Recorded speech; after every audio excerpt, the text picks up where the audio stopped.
Choubey science पे आपका स्वागत है। क्लास 8 के लिए आज मैं मेटल और नॉन मेटल चैप्टर लेके आया हूँ। मैं दुर्गेश चौबे आप सभी बच्चों का अपने चैनल पर स्वागत करता हूँ। चलिए आज हम लोग मेटल और नॉन मेटल के बारे में पढ़ेंगे, ठीक है। ये हमारे पास एक बहुत बड़ा क्या होता है, दिमाग में बात होता है कि आप किसी भी चैप्टर को पढ़ रहे हैं उससे पहले आप क्या बना लीजिए, एक ओवरव्यू कर लीजिए। ओवरव्यू कहने का मतलब कि उसके आसपास की चीजों के बारे में समझ लीजिए कि आखिर पढ़ना क्या है इस चैप्टर में, ठीक है। देखो, एक शब्द हम लोगों को समझना है। ये शब्द हमारे पास क्या होता है, मटेरियल शब्द होता है, ठीक है। ये मटेरियल शब्द क्या है, इस चीज को समझने की कोशिश करते हैं हम लोग। अब क्या होता है, तुम्हारे किचन में कोई खाना बन रहा है या फिर तुम शर्ट के फैक्ट्री में चले गए या फिर कोई ऐसे कारखाने में चले गए जहां पे कोई चीजों का क्या किया जाता है, प्रोडक्शन किया जाता है। तो वहां पे एक जनरल शब्द बोला जाता है कि वो कौन कौन से मटेरियल यूज किया गया है उसको बनाने में। या फिर कोई खाना ही बन गया तो वो आइटम जो बना है उसमें कौन कौन सा मटेरियल यूज किया गया है, ऐसा हम लोग, वैसे वो शब्द होता नहीं है उसके लिए, लेकिन सिंपल शब्दों में हम लोग कह सकते हैं। यानी कि मटेरियल हमारे लिए वो आपके पास क्या होता है, पार्ट्स होता है, जिससे हम लोग क्या करते हैं, आपको अलग अलग पार्ट चीजों को मिला के कोई एक क्या बनाते हैं, ऑब्जेक्ट बनाते हैं। कहने का मतलब क्या होता है कि अगर आपके पास जैसे कि ये मार्कर है, ठीक है, ये एक ऑब्जेक्ट है, तो हम बोलेंगे कि इसमें कौन कौन सा मटेरियल यूज किया गया है। प्लास्टिक यूज किया गया है, इंक यूज किया गया है और बहुत सारी चीजें इसके अंदर यूज की गई होगी उसको बनाने के लिए। यानी कि मटेरियल एक हमारे लिए ऐसा शब्द होता है जो कहीं ना कहीं ऑब्जेक्ट का पार्ट, इंग्रेडिएंट्स, ऑब्जेक्ट के मॉलिक्यूल्स, एटम्स के बारे में बात कराता है हम लोगों को कि वो किस चीज से हम लोगों को बना है, ठीक है। यही मटेरियल हमारे पास मेटल और नॉन मेटल में दिखता है। जैसे आपके पास क्या हो जाएगा, एक ऑब्जेक्ट का नाम ले लीजिए जिसका नाम होता है आपके पास क्या, ब्रिज। ब्रिज करने का मतलब कि नदियों पर आपके लिए पुल बनाया गया है। अब ये क्या कहा जाता है कि इसमें क्या यूज किया गया है, इसमें आयरन या फिर मेटल्स का यूज किया गया है। हम बोलते हैं कि सर आप वुड का यूज क्यों नहीं करते हैं, इस ब्रिज को बनाने में वुड का यूज क्यों नहीं किया गया, वुड को एज ए मटेरियल मान के क्यों नहीं रखा गया। तो उसके क्या कारण होते हैं, ये भी इस चैप्टर में हम लोगों को पढ़ना है, ठीक है, कि आखिर उसके क्या कारण होते हैं जिसकी वजह से हम लोग क्या करते हैं, इस वुड को ना रख के हम लोग आयरन को रखते हैं इस ब्रिज को बनाने में। अब हमारे पास क्या आ जाएंगी, ज्वेलरी आ जाएंगी, ठीक है, ज्वेलरीज आ जाएंगी। कहने का मतलब कि गहना आ जाएगा। अब इसमें हम लोगों को बोला जाता है कि सर ये गोल्ड से बनता है या फिर सिल्वर से बनता है, ये सब चीजों से बनता है। और ये उसमें भी आपके सिल्वर से ये सब चीजें, लेकिन सर ये प्लास्टिक से नहीं बनता है। तो ऐसा क्या बात है, जबकि प्लास्टिक भी एक मटेरियल है, क्योंकि प्लास्टिक भी क्या होता है ना, बहुत सारी चीजों को बनाता है लेकिन ज्वेलरी को नहीं बनाता है।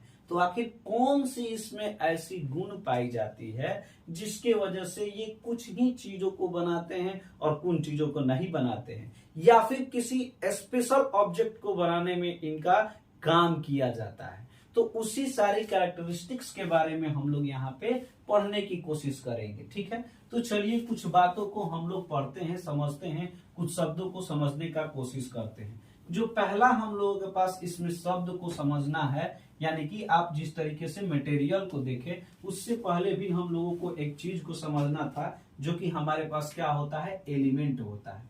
इस एलिमेंट किसको बोलते हैं ये हम लोगों को देखना है। देखिए, इसका तो हमारे पास आमतौर पे बहुत ही अच्छा डिफिनेशन बुक में दिया गया है, लेकिन 2 पॉइंट पे हम लोग ध्यान देंगे।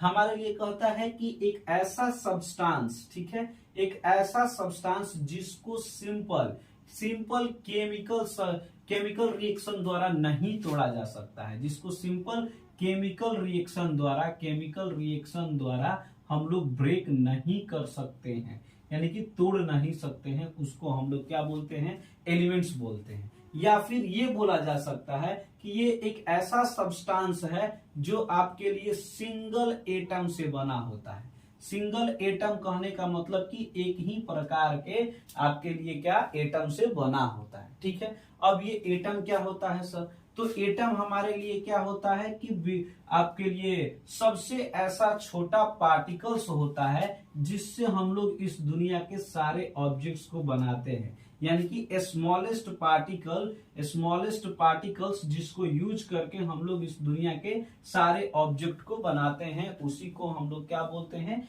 एटम्स बोलते हैं। जैसे हम आपको एक चीज का नाम रख दे, बोले कि सर ये आयरन है, ठीक है, तो आयरन को ऐसा कहा जा सकता है कि ये आपके लिए किस एटम से बना है, Fe के एटम से बना है, और इसमें कोई भी आपके पास अदर एटम्स नहीं है। तो ये हमारे लिए क्या हो जाएगा, एलिमेंट्स हो जाएगा।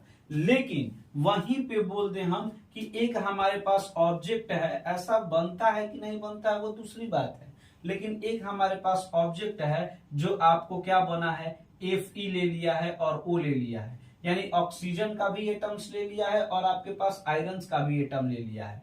तो ये हमारे लिए क्या हो जाएगा, फेरस ऑक्साइड हो जाएगा, जो कि मेटल्स और नॉन मेटल्स का क्या होगा, पार्ट नहीं होगा। यानी कि आपके पास अब आप इसको क्या करेंगे, और ये आपके सिंपल केमिकल रिएक्शन के द्वारा भी इसको तोड़ा भी जा सकता है। तो हम बोले कि उसको ब्रेक हम लोग नहीं करेंगे, जबकि आपके पास इसमें दो एटम्स भी हो गए और सिंपल केमिकल रिएक्शन द्वारा इसको तोड़ा भी जा सकता है। तो ये हमारे लिए एटम नहीं होगा, ये हमारे लिए या तो मिक्सर होगा या तो कंपाउंड होगा, वो दूसरी बात है, अलग चैप्टर का बात है, उसको हम लोग दूसरी जगह पढ़ेंगे। एलिमेंट्स का मात्र एक मतलब यही होता है कि एक ऐसा ऑब्जेक्ट जो एक ही एटम से बना हो और सिंपल रिएक्शन द्वारा उसको क्या किया जा सकता है, ब्रेक डाउन नहीं किया जा सकता है, उसी को हम लोग क्या बोलते हैं, एलिमेंट बोलते हैं। और ये एलिमेंट फर्दर अपने प्रॉपर्टीज द्वारा, यानी कि अपनी फिजिकल प्रॉपर्टीज द्वारा इसको हम लोग दो भागों में बांटते हैं, जिसको हम लोग क्या बोलते हैं, मेटल्स बोलते हैं और नॉन मेटल बोलते हैं। यानी कि आपके दिमाग में यही रखना है कि मेटल भी एक ही प्रकार के क्या ये बनता है, एटम से बनता है, और नॉन मेटल भी, और वो जो अपनी अलग अलग क्या प्रतिभाव यानी कैरेक्टरिस्टिक्स प्रॉपर्टीज के अनुसार इनका क्या हो जाता है, बंटवारा हो जाता है। जैसे मेटल में कुछ हमारे पास कौन हो जाएंगे, आयरन हो जाएंगे, आपके लिए ये क्या हो जाएगा, कॉपर हो जाएगा, आपके लिए क्या सिल्वर हो जाएगा, आपके लिए गोल्ड हो जाएगा, और जो हमारा नॉन मेटल होता है इसमें ऑक्सीजन हो जाएगा, आपके लिए हाइड्रोजन हो जाएगा, आपके लिए ये कार्बन हो जाएगा आपके लिए। तो ये सब एग्जाम्पल होते हैं हमारे पास मेटल्स और नॉन मेटल्स के, ठीक है। कौन कौन सी इसके पास फिजिकल प्रॉपर्टी होती है जिनके मदद से कुछ चीजों को हम लोग मेटल बोलते हैं और कुछ चीजों को हम लोग नॉन मेटल बोलते हैं, इसको हम लोग देखने की कोशिश करेंगे, ठीक है। तो हमारे पास कुछ फिजिकल प्रॉपर्टी होती है, जैसे हमारे पास क्या होता है, मिलिएबल होता है, डक्टाइल होता है, और हम लोगों के पास क्या हो जाएगा, आपके लिए सोनोसिटी हो जाएगा, यानी कि ये सारी प्रॉपर्टीज होती हैं जिनके द्वारा हम लोग कंडक्टिविटी हो जाएगा, जिनके द्वारा हम लोग क्या करते हैं, डिस्टिंग्यूश करते हैं, यानी कि उसको अलग अलग करते हैं, जिससे कि मेटल आपके पास अलग हो जाता है और नॉन मेटल आपके पास अलग हो जाता है। चलो हम लोगों के पास अब क्या है कि आपके लिए physical characteristics of metal and non metal क्या है, हम लोगों के लिए फिजिकल कैरेक्टरिस्टिक्स, ठीक है, फिजिकल प्रॉपर्टी आप कह सकते हैं, physical properties of metals and non metals. अब ये फिजिकल प्रॉपर्टी क्या है, कौन कौन से पैरामीटर्स हैं, उनके बारे में हम लोगों को समझना है। सबसे पहले आप यहाँ पे देख लीजिए क्या होता है, मिलिएबल क्या होता है और डक्टाइल क्या होता है, ये समझना है। पहले में हम लोग समझ लेंगे कि मिलिएबल क्या होता है, डक्टाइल क्या होता है, तब इस पे इन लोगों को क्या करेंगे, बांटने की कोशिश करेंगे। मिलिएबल का मतलब होता है हमारे पास कि जब हम लोग क्या करें, उस एलिमेंट्स को हैमर्ड करें, यानी एलिमेंट्स को आपके पास जोर जोर से मारा जाए तो they can convert into thin sheet, they can convert into thin sheet, कहने का मतलब कि आपके पास पत्थर में बदल जाए। जैसे कि आप क्या देखते हैं, अपने आसपास देखते हैं, कराकट देखते हैं, या फिर कभी आप रोड पे देखिएगा आयरन का नेम बोर्ड लगा होता है, वो सारी चीजों को हम लोग पत्थर बोलते हैं, यानी कि एक शीट में पेज की तरह क्या हो जाना, बट जाना, यानी कि कन्वर्ट हो जाना, जब आप उसको हैमर्ड कीजिएगा। तो ऐसा अगर हमारे पास किसी ऑब्जेक्ट में प्रॉपर्टी पाया जाता है तो उसको मिलिएबल ऑब्जेक्ट बोला जाता है, और उस प्रॉपर्टी को हम लोग मिलिएबिलिटी बोलते हैं। डक्टिलिटी क्या होता है? वो कहता है कि आप क्या कीजिएगा, जब उसको हैमर कीजिएगा तो वो आपको बदल जाएगा इनटू थिन वायर्स। कहने का मतलब कि पतले पतले आपके पास किसमें, ये वायर्स में बदल जाएगा, ठीक है, तारों में बदल जाएगा। और ये हम लोग देखते हैं कि कॉपर हम लोगों के पास क्या होता है, एक मेटल होता है जिससे कि आमतौर पे घरों में हम लोग वायर्स बनाने का काम करते हैं। तो वही हमारे पास वो क्या होता है, थिन्स यानी कि पतले पतले वायर में बदलना। और जो कि ये आपका डक्टिलिटी हो गया। और जो सब्सटेंस उस प्रॉपर्टी को क्या करते हैं, एग्जिबिट्स करते हैं, उनको हम लोग डक्टाइल एलिमेंट्स बोलते हैं, ठीक है।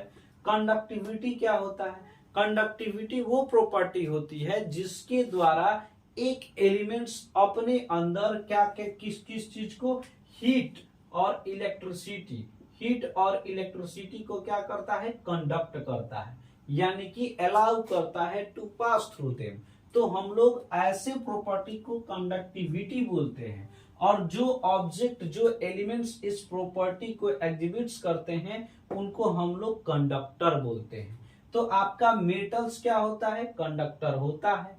मेटल्स मेलिएबल होता है, मेटल्स डक्टाइल होता है। नॉन मेटल आपके पास क्या हो जाते हैं, ब्रिटल हो जाते हैं। ये ब्रिटल कहने का मतलब क्या होगा, जब आप इसको हैमर कीजिएगा यानी कि इस पे क्या चोट पहुंचाइएगा तो ये क्या होता है, ब्रेक कर जाता है, ये कन्वर्ट नहीं होता है, टूट जाता है इनटू क्या, इनटू स्मॉल पीसेस। वो छोटे छोटे भागों में टूट जाता है, तो उसको हम लोग ब्रिटल बोलते हैं। जबकि किसी चीज पे चोट पहुंचाने से वो छोटे छोटे पत्थर में कन्वर्ट हो जाए तो उसको हम लोग मेलिएबल्स बोलते हैं, ठीक है। अगला जो हमारे पास क्या होता है, लस्टर होता है। इसका मतलब होता है कि एक ऐसी प्रॉपर्टी जो कि ऑब्जेक्ट को क्या करे, साइन करने पर मजबूर करे, यानी कि चमकने पर मजबूर करे। तो ये एक ऐसी प्रॉपर्टी है through which object can shine, और those object which exhibits that property are called lustrous. जो ऑब्जेक्ट क्या करते हैं, उसको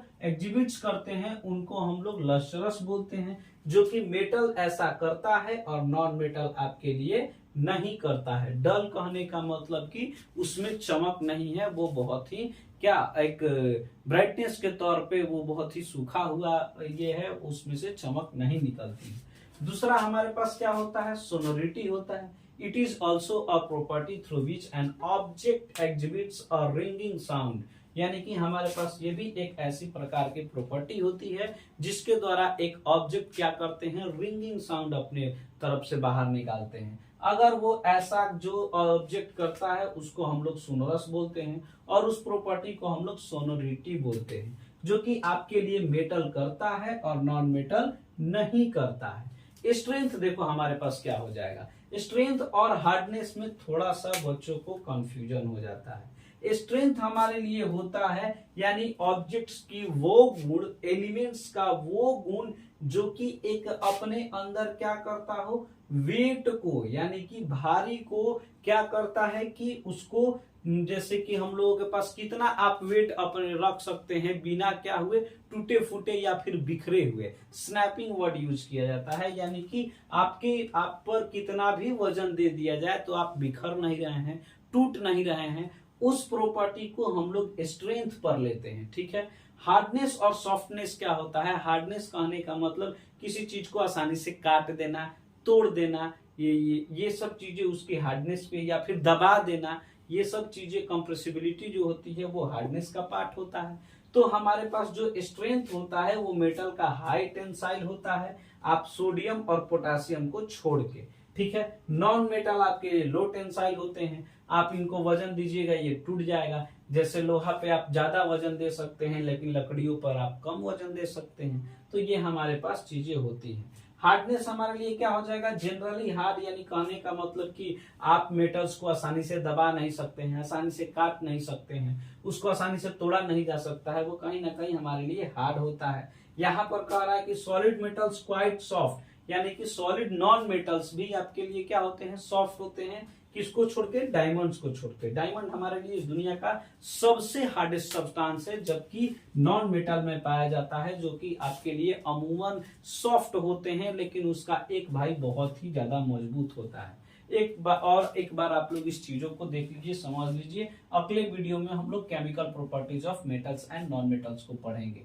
हमारे पास क्या होता है कि हम लोगों ने देखा कि एलिमेंट्स को हम लोग दो प्रकार से बांटे, मटेरियल यानी कि ऑब्जेक्ट को बनाने का काम किया जाता है। उसमें हम लोगों ने देखा कि आपके लिए मेटल्स और नॉन मेटल्स आया। फिर कौन कौन से पैरामीटर्स आ गए जिनके ऊपर हम लोग ये देख सके कि कौन मेटल्स है और कौन नॉन मेटल्स है। तो मिलिएबिलिटी एंड डक्टिलिटी होता है, यानी कि एक ऐसी प्रॉपर्टी होती है जिसमें ऑब्जेक्ट को अगर दबाव दिया जाए, मारा जाए, पीटा जाए, तो वो आपके लिए अगर थिन शीट में बदल जा रहा है तो वो मिलिएबल्स है। नहीं बदल रहा है, और वो कौन बदलता है? मेटल्स बदलता है। अगर आप उसको मार रहे हैं, दबाव दे रहे हैं और वायर में बदल जा रहा है, यानी उसमें डक्टिलिटी प्रोसेस है, और वो भी डक्टिलिटी प्रॉपर्टीज है, और वो भी आपके लिए किस में होता है? मेटल्स में होता है। ब्रिटल हमारे लिए एक ऐसी प्रॉपर्टी है जिसको आप क्या करते हैं कि जैसे ही मारते हैं तो वो टूट जाता है, स्मॉल पीसेस में टूट जाता है, वो शीट्स में नहीं बदलता है। Conductivity is the process through which we can conduct heat and electricity to the object. आप हीट और इलेक्ट्रिसिटी को एक ऑब्जेक्ट में कंडक्ट कराते हैं तो वो कंडक्टिविटी होता है। मेटल्स आपका कंडक्ट करता है, नॉन मेटल्स आपके कंडक्ट नहीं करते हैं, ग्रेफाइट को छोड़ के। अगले वीडियो में हम कोशिश करेंगे कि आपको क्या एक्सेप्शन के बारे में बता दिया जाए, कौन कौन सा एक्सेप्शन है, या फिर शॉर्ट्स में एक्सेप्शन के बारे में डाल देंगे हम, आप लोग वहां पे देख लीजिएगा। लस्टरस क्या होगा? दे आर लस्टर, यानी कि वो साइन करते हैं, मेटल साइन करता है, नॉन मेटल साइन नहीं करता है। सोनोरस यानी रिंगिंग साउंड, कभी आप लोहा को और इन सब चीजों को, या फिर आप देखे होंगे आपके स्कूल में क्या जो बेल होता है वो कभी लकड़ी का ना होकर प्लास्टिक का ना होकर आयरन का होता है, यानी मेटल्स का होता है, बिकॉज दे कैन एग्जिबिट्स और ringing sound of because of the property of sonority. ठीक है, सोनरिटी प्रॉपर्टी के द्वारा वो रिंगिंग साउंड देते हैं।